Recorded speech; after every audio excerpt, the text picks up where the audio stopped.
initiatives. One, full operationalization and implementation of the Sports Act 2013. The Sports Act 2013 was the first and only piece of legislation linked to creating an enabling environment for the modernization and enhancement of sports in Kenya. I'm happy to report, Mr. Chair, we have fully implemented all the 5 key sports bodies or organizations that were earmarked for establishment under the Act. And these are namely: 1, the Sports Fund, National Sports Fund, which is to help raise funds to assist the sports organizations. 2, Sports Registrar's Office, to help regulate registration and inspection of sports organizations so as to ensure transparency and efficiency in the running of these crucial bodies. 3, Sports Disputes Tribunal, to help arbitrate and resolve disputes emerging in the sports sector.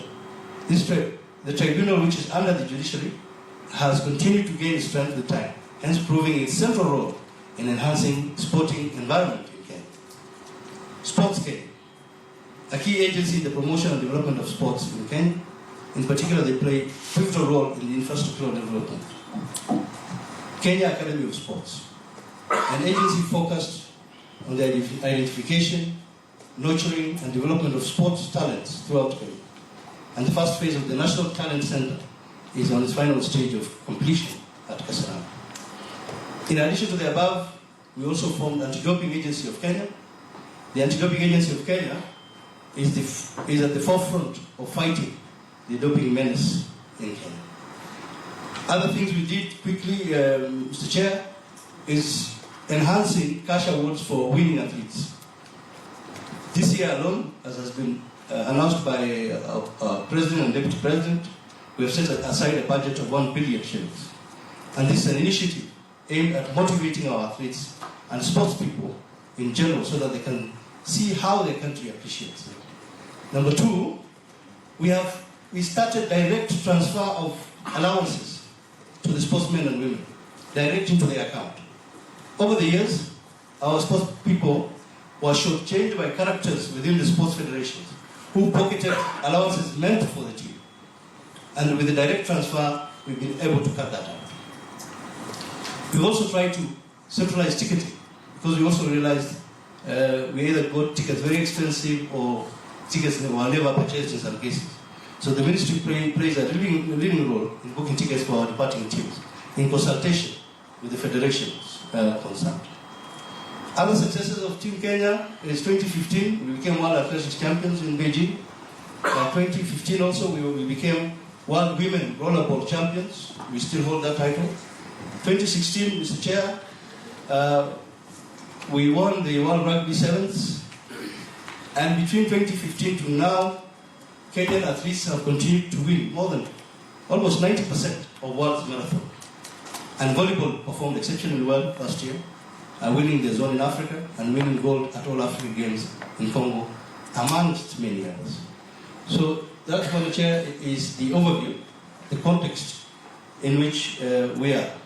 But let me say, as we say in our ministry, sports is an instant coffee. Culture and the arts brew slowly. Sports is instant. Team wants to leave tomorrow. They want money, they want to be supported, and so on and so forth. We have coped despite all the challenges. So let me come to the question. The role of the ministry in preparation and management of the team, Mr. Chair. In preparing for the Olympic Games, it is the duty of each participating federation to select the national team that represent the country in the competitions. And this applied in the selection of all the teams that represented the country at the Rio Olympics. And let me emphasize from the onset that the Olympics is the show of the National Olympic Committee, although the government comes in, but they are, the show is theirs. I think it's captured well in the Olympic Charter, what their roles are. And also, I found an old report on 2012, which sets out very clearly the terms of reference for NOCK, which in essence is they run the show, most of it, although the government comes in. And I'll show you where the government comes in. The role of the ministry in facilitating Team Kenya, and we are facilitators. We don't take the lead role, but we facilitate, we work together, we make sure that whatever is presented to us is enabled. One, setting up a steering committee under the chairmanship of the Principal Secretary for Sports Development. So we had a steering committee, which is the interface between us and the NOCK, and it is in that steering committee, which is also made up of other players in the other stakeholders in the sports sector, that we clear various issues presented to us by NOCK and specifically by the chief division. The steering committee develops a budget in conjunction with the National Olympic Committee. So it's the National Olympic Committee which says these are the things which are needed. This is the number of people going in terms of the officials and the team. These are the dates. This is the budget. And then they sit in the steering committee and they agree on that. And out of the total budget of, which was total proposed budget of 583,466, the ministry contributed Kenya shillings 499,777,426. And this included Kenya shillings 29 million, which was given directly to the chief de mission, and 22 million given to the Games Financial Officer to facilitate all aspects of the participation of the team in Rio. Let me explain that. There was money given to the chief de mission for any eventualities. But also, as we did in Beijing, we normally send our financial officer just in case anything comes up, any surprises, so that they can deal with that issue. And in Beijing, there was an issue of payments to some athletes, which we were able to deal with very quickly. And it resulted in pulling them and making sure that they focused on winning. Then there's the issue of procuring air tickets for all athletes and officials to the Rio Games. And again, athletes and officials come directly from NOCK, and we ensure that whatever we're given is what we give tickets against. And then paying allowances to Team Kenya. That is entirely our business. And there we ask for all the details, the bank details of the athletes, and pay them the allowances straight into their account. In case of athletics, which was the biggest team in the Kenya contingent, my ministry facilitated the team selection by working with Athletics Kenya during the national trials in Eldoret before handing them over to the team. They were handing over the team to NOCK. Preparations for Olympics starts very early. There are various trials. For instance, if it is boxing, people have to travel to other countries. If it is football, rugby, different qualifiers. And we are supporting all these qualifiers as much as possible.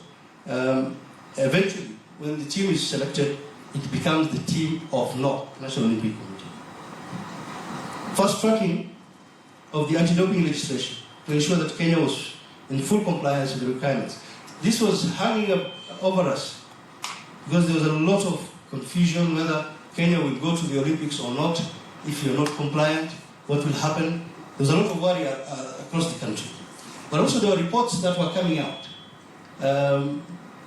saying that Kenya is not doping, or there's a doping regime in places like Eldoret or in the training camps. And Mr. Chair, we had to go to the ground to ensure that we put in place a very comprehensive anti-doping program. Anti-doping is very expensive. A very comprehensive anti-doping program which covered all our participants in Rio to the satisfaction of WADA. So that is how we work this out. On the issues of allegations of Team Kenya mismanagement by National Olympic Committee, most complaints raised over Team Kenya mismanagement centered on the following: 1, uniforms, or what we call sports kits. 2, payment of allowance. 3, ticketing. 4, accreditation. 5, accommodation following the closure of especially following the closure of the Olympic Village. Let me start with the uniforms or the kits. In the Olympic Charter, it makes it very clear who is in charge of the kids. Again, it's the National Olympic Committee. And the National Olympic Committee has an agreement with Nike, in this case, which they never share with the ministry. It's an agreement between them and Nike, or between them and any person who will make the kits.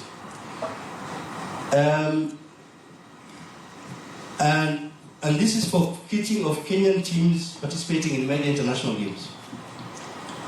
I remember at the last steering committee meeting on the 5th of July, I asked and stressed, and I think it's attached to this presentation, the issue of uniforms. And in any occasion I got, I even remember that the Soya Awards, I raised that issue. I said the years of not embarrassing us by not delivering kits to our athletes in good time is gone.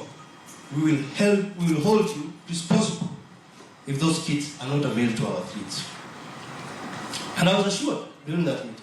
I remember at the first and the last meeting, I was assured by the chef de mission, Stephen Soy, that all the training and competition kits have been received from Nike, and that the same was to be distributed to Team Kenya the following day.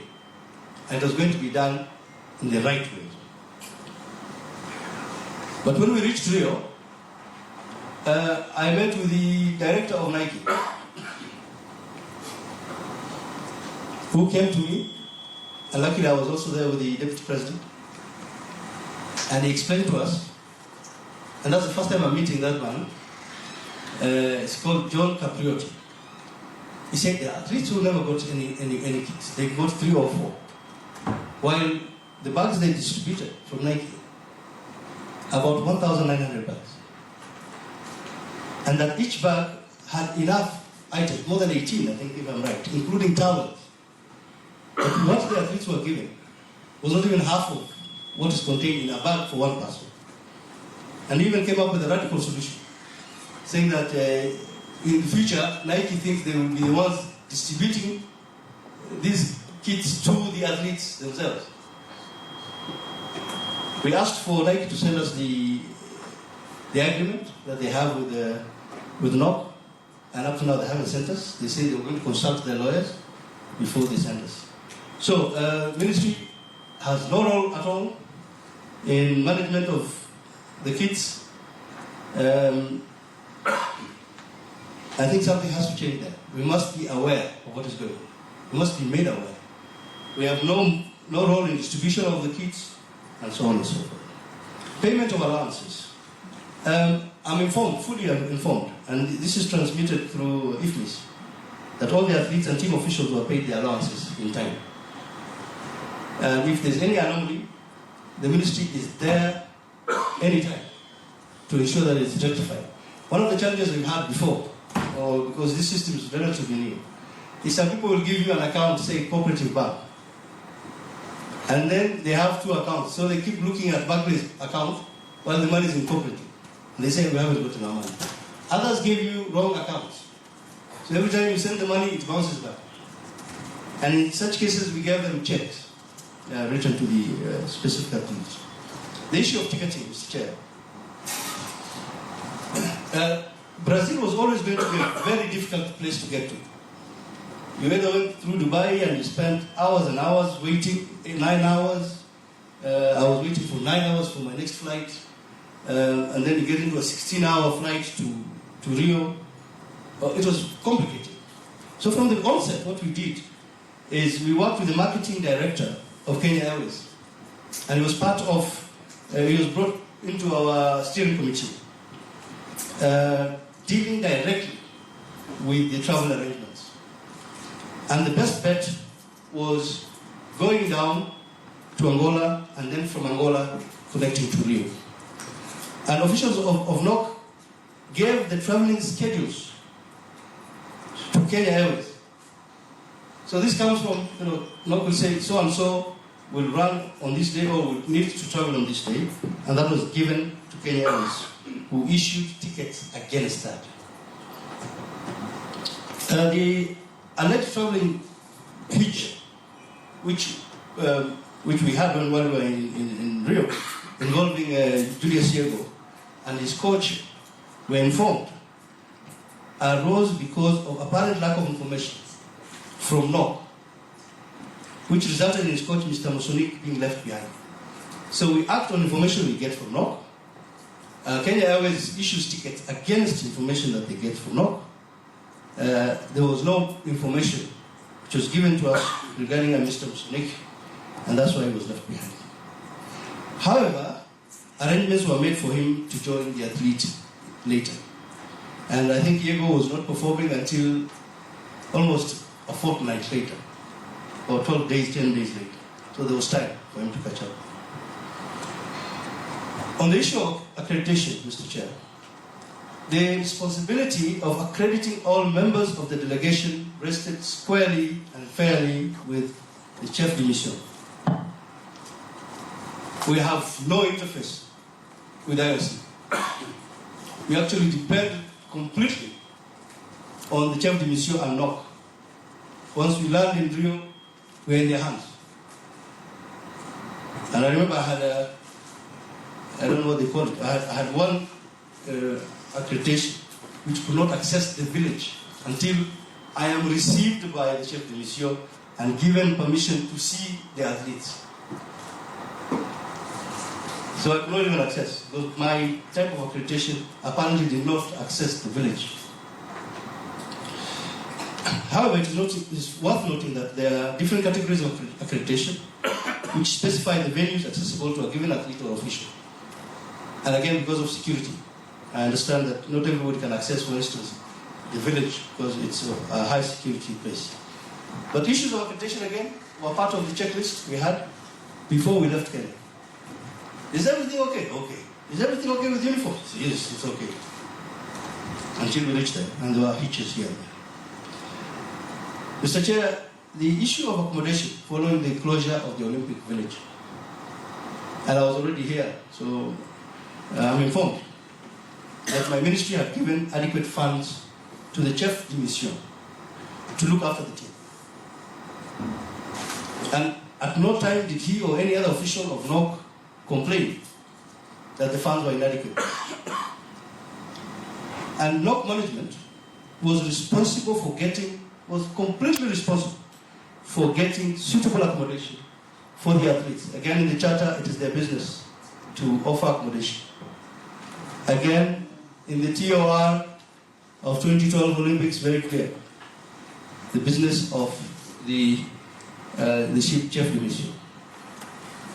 So NOCK management was responsible for getting suitable accommodation for the athletes who remained in Rio after the Games Village was closed on the 24th of August, 2016.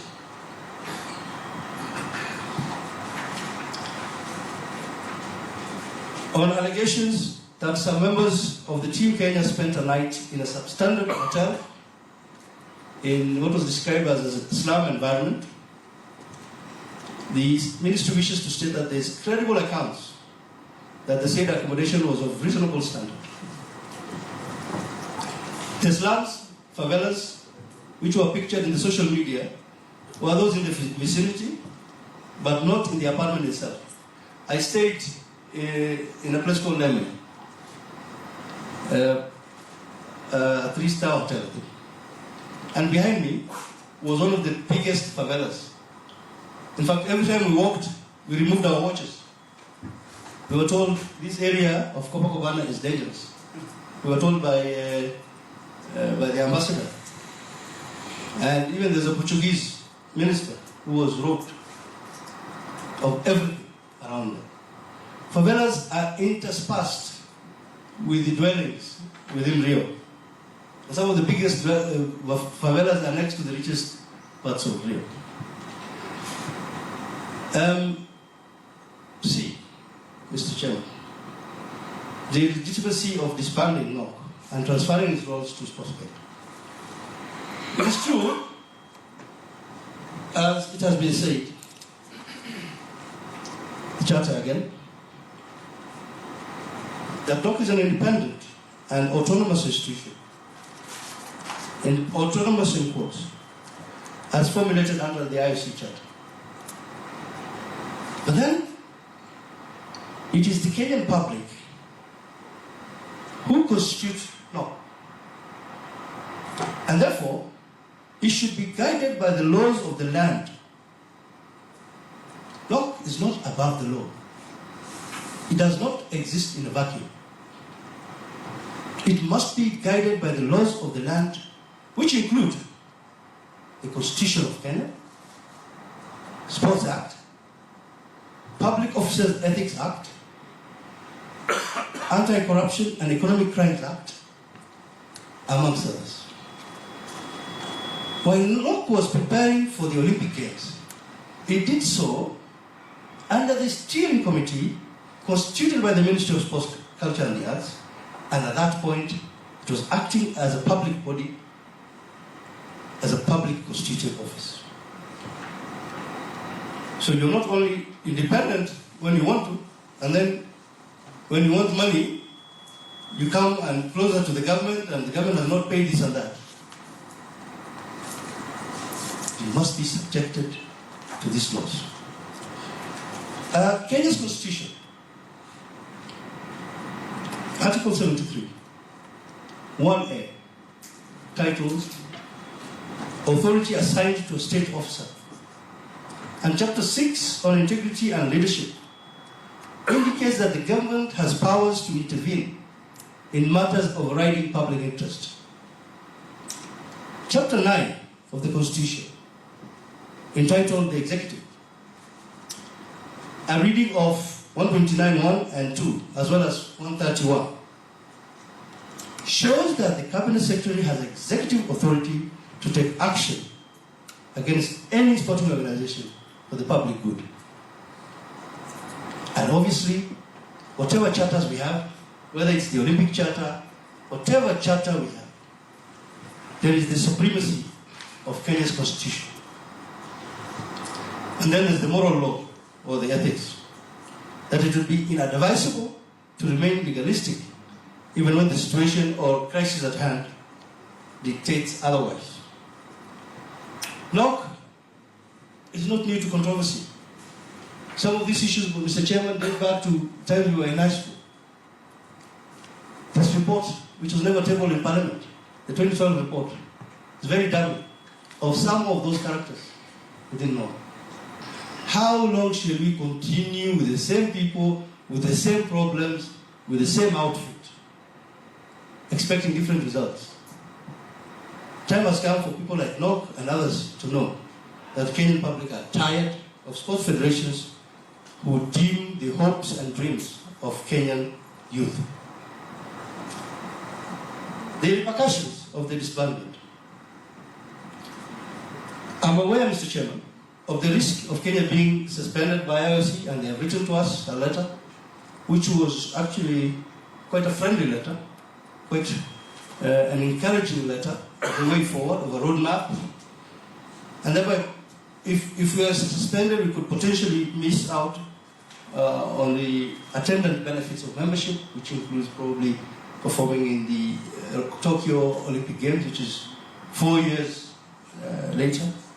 However, to preclude such suspension, we are pleased to inform you that both Kenya and the IOC have been in communication over this issue, and I have written to the IOC president, and also he's written recently, they've written a letter, and it is our wish that a meeting between us and IOC will materialize in the next week or few days, so that we can sit down together with them and have a discussion on a joint roadmap to realign NOCK constitution, which is outdated. This is the constitution, which has been manipulated by people to stay in the office for the last 30 years or almost going 40 years.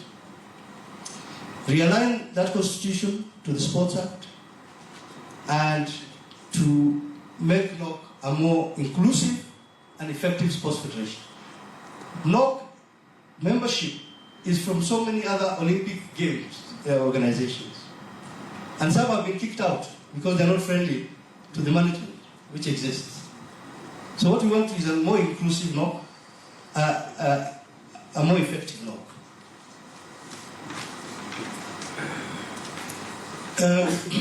E. There are court cases initiated against NOCK officials. Mr. Chair, our approach is two-pronged. One, we immediately realized this issue. Actually, three-pronged. One, we wrote to IOC. Two, we wrote to the CID saying that the issues here which look criminal, if kids came or things came and they disappeared, and all these criminal elements here, can you look into that? And we're very happy that you've seen some development in that area. And thirdly, we said there should be a top committee which should look at the future management of these teams. What are the key issues? What is the problem with various items that we listed to the committee? And these are professionals from the sports sector, from the sports management sector, people who can finally give us a solution to future management of our teams. Not only for the Olympic, but generally for our national teams. So court cases were initiated following the raid by the CID, and 4 local officials have appeared in court in connection to the alleged Rio scandal. They are currently out on bond. But as you have seen, NOCK Chairman Kipchoge Keino yesterday filed with his team a court case challenging the authority of the Cabinet Secretary to disband the NOCK. And this matter is currently in court. I think, Mr. Chair, my final remark is this. For a long time, sports federations in this country have managed to operate almost on a free hand, undercover, utilizing an apparent anomaly in their respective constitution, acting with the greatest impunity seen in this country. And every time you want to touch them, whether it's football, it's cricket, it's rugby, anything, they cite immunity. That the law that can deal with them is not in Kenya, it's somewhere else. And that allows them to directly deal with other international bodies, therefore sidelining the same government that supports them, the same government that supports the sports sector, and so on and so forth. In fact, when we say we've disbanded NOCK, there was ridicule from the NOCK officials. They were just laughing at us almost, saying we are not a parastatal. Who are you to disband us? Complete lack of respect to the authority of the ministry and the authority of the government of Kenya. However, it is important to note that the government has the role of overall coordination of sports in this country. And we're not the only ones who have disbanded the National Olympic Committee. I think Kuwait disbanded the National Olympic Committee and their football federation, both at the same time. I think in Zimbabwe people are